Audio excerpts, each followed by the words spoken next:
Hello there. I am David A. Specht, the original old dog. If there is anything I have learned in my 30 plus years of life and leadership, I have learned that mindset is everything. Join me and my guests as we explore the positives and negatives of that thing between our ears.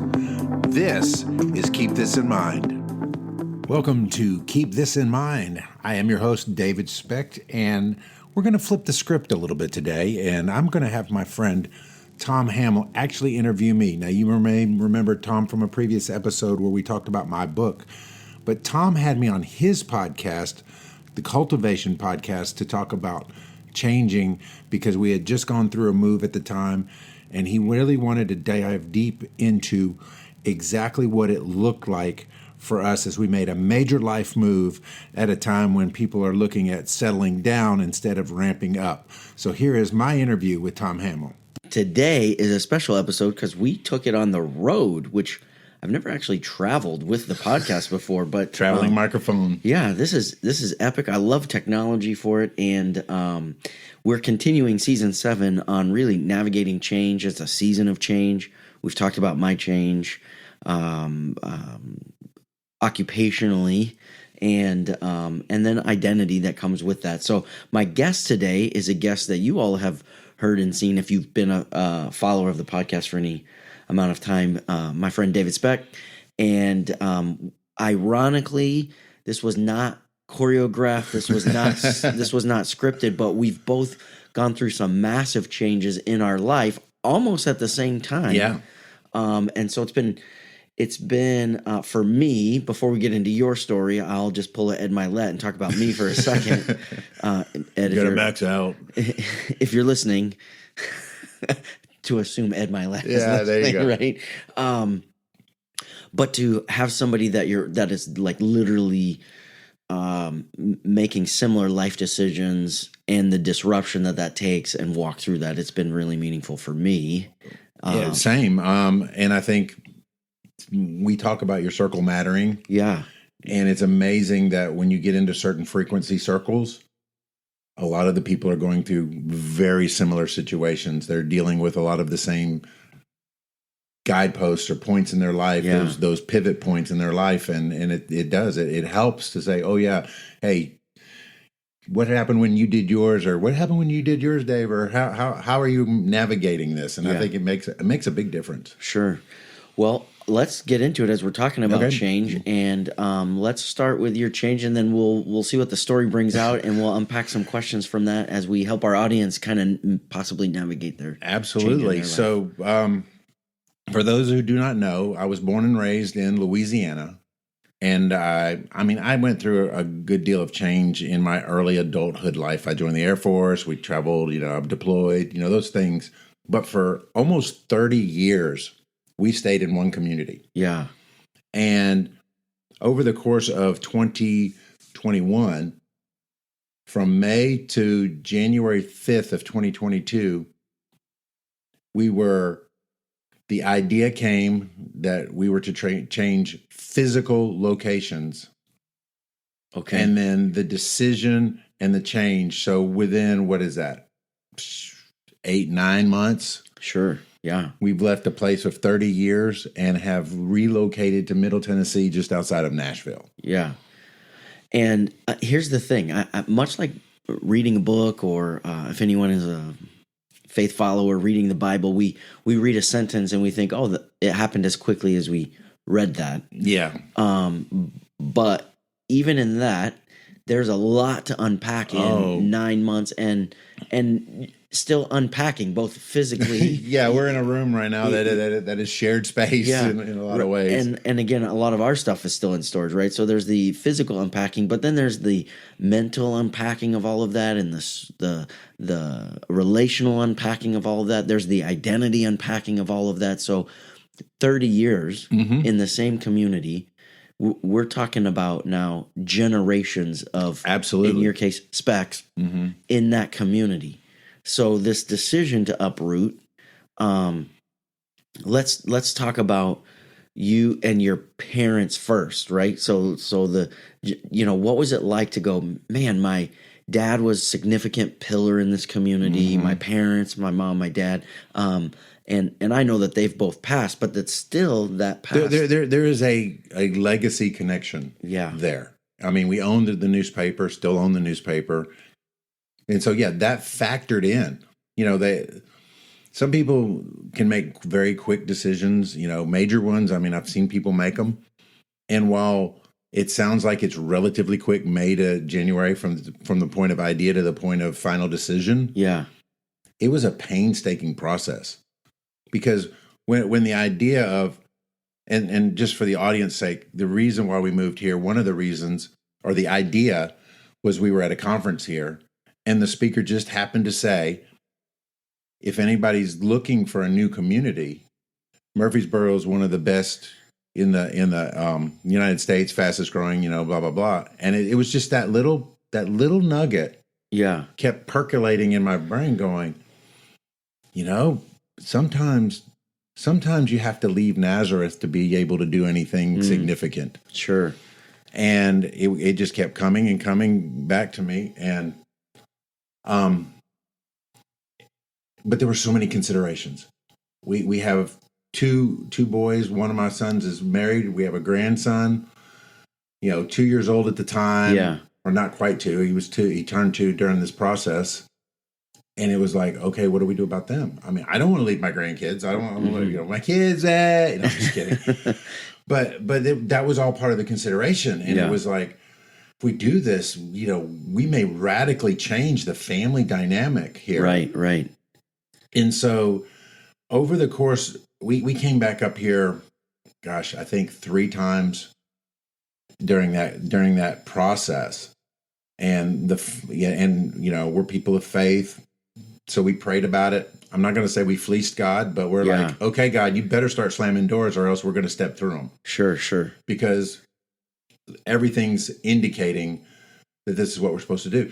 And understand, we weren't only pillars in the community. I was the chairman of the Chamber of Commerce for Minden. Right. So here is one of my voluntary jobs is promoting, hey, this is a great place to live, work, and raise your kids. Yeah. You're a community. And here builder. I am, like contemplating a move. Yeah. And then I was leader in the church, and a church that I've been in since 1998, and that's a major change. Yeah. And all of these things are running through your head, and so you're like, okay, we want to make sure. My wife and I we visited again in September with the entire family. Okay, you brought the whole crew. Brought the whole crew here. I went to a conference with my 2 boys. The girls drove around town, trying to get a feel for, is this a place where we want to live? And then when we got back home, Tina and I were just like, I want clarity. I want it to be the right decision. It's not that I'm afraid to make the wrong decision, but at the same time, in a major change, you would fail fantastically, if it didn't work out. Now, one of the few benefits of COVID now is that the world has gone to a remote work status. Sure. So we learned really quickly through COVID that a lot of the day-to-day things that I did in what I would call my day job at the time were things that I could do from nearly anywhere with the thanks of technology. So, that was one of the least worries on my plate. The rest of it was all the other things, the relational things and such. So we started doing a devotion called "Draw the Circle" by Mark Batterson. If you've read it, you know how powerful of an exercise that is. Right. And we were doing that, and we said, okay, we've got to figure this out. If we're going to move, where are we going to move? This is a nice idea, but staying in Airbnbs is not a plan of action. Yeah. So we decided to come up in between Christmas and New Year's with the whole family again. Rented an Airbnb, met with a real estate agent to say, hey, what would be some neighborhoods you suggest? That's all we were looking at. Okay, if we were to move, we would probably do it next summer, get our affairs in order. Yeah. And they were telling us about the market being here, how people were moving in like crazy, that houses were increasing in price from the time the construction finished to the time they sold, that, the best thing, and again, possible part sales pitch, but it was aligning up with, it's time to make a decision. Yeah. Coach Michael Burt says that to decide means to kill off other options. And so we were at the point of, we have considered all the things that we can possibly consider. The only thing left now is to make a decision. And my wife looked at the real estate agent and said, what's it going to take to get this house? How much money do we have to put down to solidify it so we don't get in a bidding war and go through the whole real estate process? And I looked at her like she was nuts. Mm-hmm. And she was like, it's time to do or die. It's time to make a decision. We either decide right now that this is what God wants and what we're supposed to be doing. Yeah. Or decide that it's not, and let's quit considering. We're wasting valuable time. Yeah.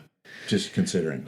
So the part that I really feel like helps people in, okay, how do I apply David's story to me? How do I apply David's situation to my situation of change that they might be considering and that sort of thing, is that when you consider all of the ingredients of the change, that it's not just, hey, we had a job transfer, right, and we uprooted our family to go make more money, or and I know that those happen. I've moved my family throughout the history of our family for job transfers, different locations, that sort of thing. But we're talking about 3 generations that you've just mentioned, from your parents' legacy to you and the role that you and your wife played in the community, to your kids who now grew up there, went to school there. It's really, from the timeline, all they ever knew. Right. Except for maybe probably visiting some family member somewhere or vacationing, right? But so the idea is, when you're going through the emotions or the process of deciding, instead of dabbling, right? So you came to that point with the realtor where you're like, okay, what's it going to take to just get in? Mm-hmm. And that was your moment of decision. What was some of the, or was there some fear, insecurity, doubt, second guessing, right? Like what was that like? How did you navigate that? What were some of those things that you were feared out, the messy side of like, okay, we're going to do this. We're going to do it afraid, if you will. Right. And I think, there was a lot of things that went through all of our minds. I started off the consideration talk about the family. Mm-hmm. And when the kids said, we want to do this too, then that kind of lowered that threshold a little bit. Sure. So if you get buy-in from the right people on your decision, then it does lower that threshold and makes it a little bit easier. And with that, let me just interject there, and I don't want to mess up your train of thought, but you said buy-in from the right people. I would assume, I'm assuming now, I'm confessing that, based off of my experience, you didn't have buy-in from everyone, but as you said, buy-in from the right people. Yes. So again, when you're in a small community and you're a leader in that community to some degree, I mean, it all depends on how you see yourself as a leader. Let's be honest.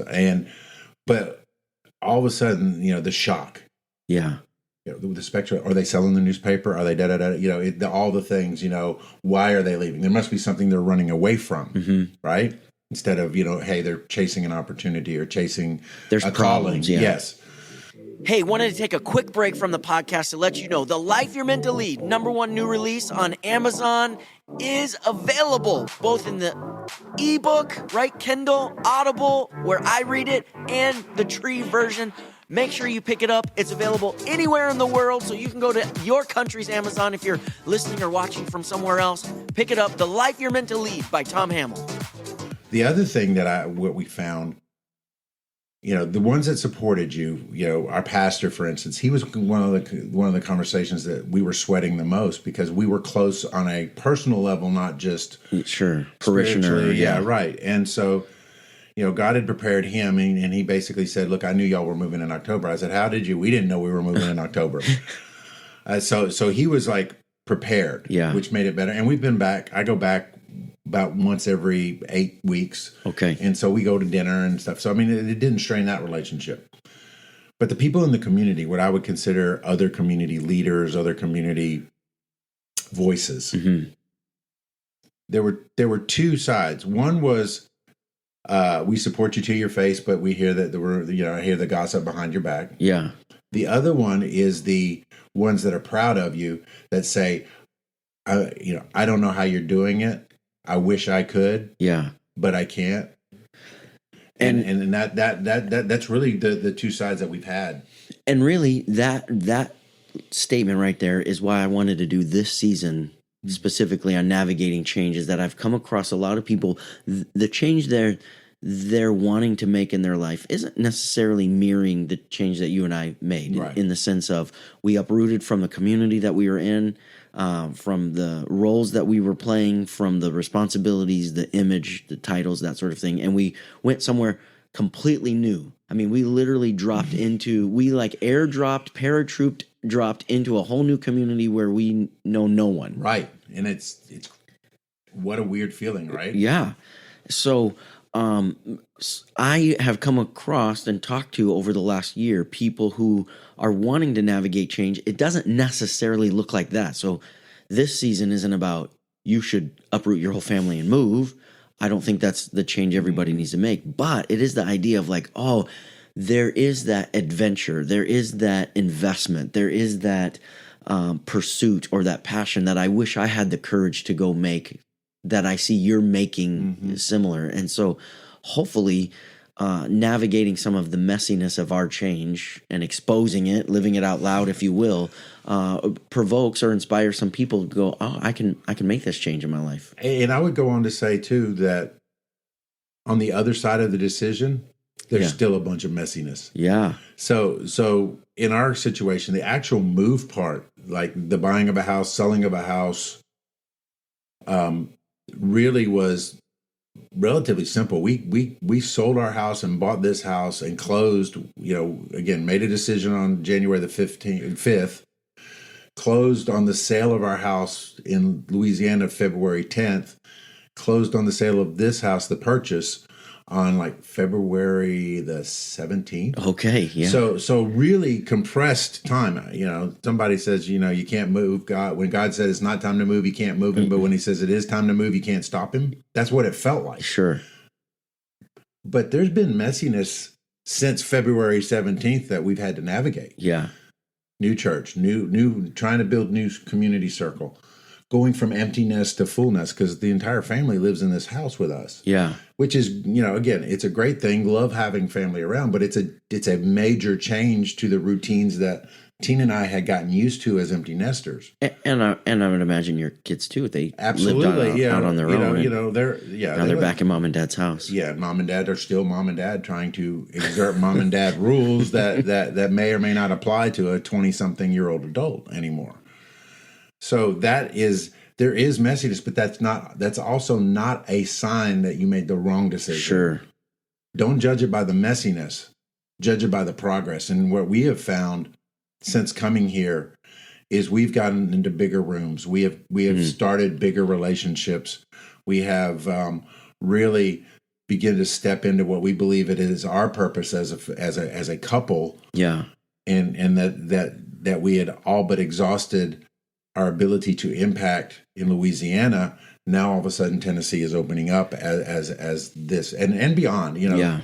One thing about living near a major city, people from all over come here on a regular basis, so you connect with people that you would never connect with in the remote rural areas of other places. For the analytical person, for the one that really likes to have all the ducks in a row and details, all that stuff, how much since February 17th, how much has just been unscripted and felt like you're flying by the seat of your pants, making it up as you go? Oh, like, has there been way surprises where you're like, oh, we didn't even think about this or that? Or, oh, yeah.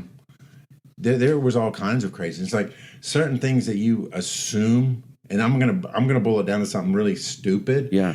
But this is just one of the things. So Tina had a extra long Yukon, Suburban, whatever you want to call it. Yeah.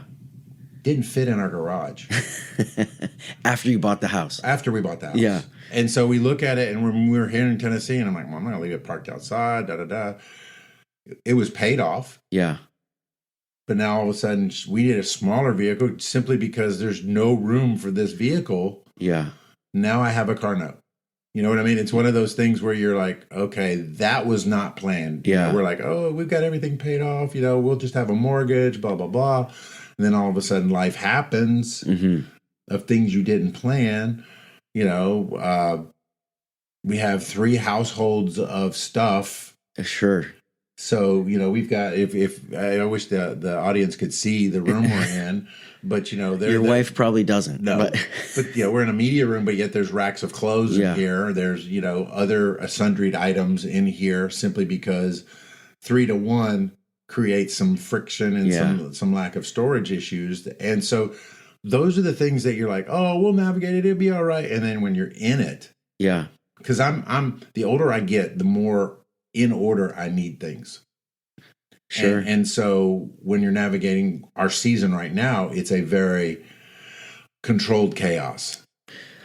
The reason I wanted to bring that up is because I feel like we, a lot of times in our, and I don't want to bash social media, I'm on social media, but in our Instagram world, we romanticize the change. and then we start doing the comparison where it's like, well, my change that I'm making is nowhere near as romantic as your change that I see you're being posting, and how great it is and how wonderful. And the thing that Jamie and I have learned through the change that we're making is we don't have all the details. Right. We still, to this day, I would tell you, we made the right change at the right time, just with how it's affected our daughter, our daughters, which, by the way, at the end of this season, I think it's the last episode, Kylie gets to be a guest. Oh, wow. First time ever. She helped me launch it all behind the scenes and running everything and producing everything, cameras and stuff like that. But now she'll be a guest here on the show. But nonetheless, it's affected a lot of people, and it hasn't, not that it's been hard in the sense that, like, everything is doable, everything is figure outable, but maybe it was surprising, like, oh, we didn't even think to prepare for that, or we didn't think that was coming. Like, oh, to make this change, we're going to have to sell your car. And I mean, probably thinking back on it, it would have been easier to sell it somewhere else and not move the thing here. Yes, absolutely. Yeah, that was there's things in my garage right now that I'm like, why did we bring it from Louisiana? There's no need for it here. So just that and I say that because I want to bring out to anybody watching and listening that have your heart, your mind, your soul open to the discovery process in the season of change. Oh yeah, I would say there's 2 ways you can look at any major change. One way is all the challenges, because a major change just brings challenges. It's the nature of major change. Or you can look at all the growth. Yeah. And I have personally grown over the last several months in patience, in understanding, in opening myself to see different people. And what we didn't talk about in this whole change was the cultural change. So going from rural Louisiana, and you're like, well, you're still in the South. Yeah, but there's different phases of South. Sure. There are different things. And being able to open up to people with different worldviews without, not saying judgment, but like, oh, okay, so you can be a cool person but not agree 100% the way I think. Yeah. And that has really been probably one of the biggest growth factors for me. Not that I was narrow-minded or narrow in my thinking, but my environment was narrow. So I didn't have to. Yeah, your bubble. Yeah, and people need to understand that. They need to travel. They need to go to different places. Maybe not move like we did, but you know what? Go spend a week in a place where you know no one, and just be open to what that person with purple hair has to say, or whatever, because we do make snap judgments. And I believe that the people who are able to get over their snap judgment and really open up and listen to that other individual and see where they're coming from and where they're at is a huge, huge attribute for future success. I think the growth process is like so valuable in that. I think one of the surprises that we have found too is that people are nicer than maybe the world or the news or whatever would tell you people are nicer. Yeah. I mean, we're doing some things to jump into community. I know that we were talking about y'all's farmers market, Yeah. That you go to every Saturday or that it's hosted every Saturday. I don't Right. know that you go every Saturday, but you go down there and you're like, whoa, when you come out of your shell or of your bubble and you start to really interact with the world, and again, maybe people don't look like you or think like you or believe like you, whatever, but people are nice. People are genuinely nice, in a very general sense. If you want to start an argument with anybody, it's easy. But if you just take somebody as human to human, Yeah. and I think that was probably, again, I get back to when you're talking about making a major decision, and I know we're talking about my move, but look for the growth opportunities. Don't look at all the challenges. Yeah. Look for those growth opportunities. I have a mortgage, but you know what? I have 5 different friends now in real estate as a result of the relationships that were started during that mortgage process. Yeah. That are providing me and my family opportunities moving forward. So, owing money on a house is a challenge. New relationships that can pan out, in all different ways, whether it's relationally, financially, whatever. Right. They're both there in that same decision. Yeah. So it all depends on what you're looking for. I think the biggest thing is, and I would just call people to action this way. If there's been a change stirring in your heart, be wise about it. Yep. Get counsel on it, from the right sources. Understand that you're going to get some pros and cons, yeses and nos, supporters and haters. Mm-hmm. At the end of the day, you're the one that has to decide. Absolutely. You got to make the decision. And I would just encourage people that the future you is waiting for you to courageously make this decision now. Every time. Absolutely. Because you are not the same David as a year ago. And I'm not the same Tom as a year ago, because we decided and made this change in the growth, even through the barriers of frustrations and obstacles and surprises that we didn't anticipate. And so on the front side of the change is fear. On the other side of the change is breakthrough. Absolutely. And I would add one last thing, and that is your courage to change will help somebody find their courage to change. Yeah. That is going to do it for this episode of Keep This in Mind. For more, visit davidaspecht.com. Like, follow, and subscribe. Thank you for listening, and remember, applied knowledge is power. God bless.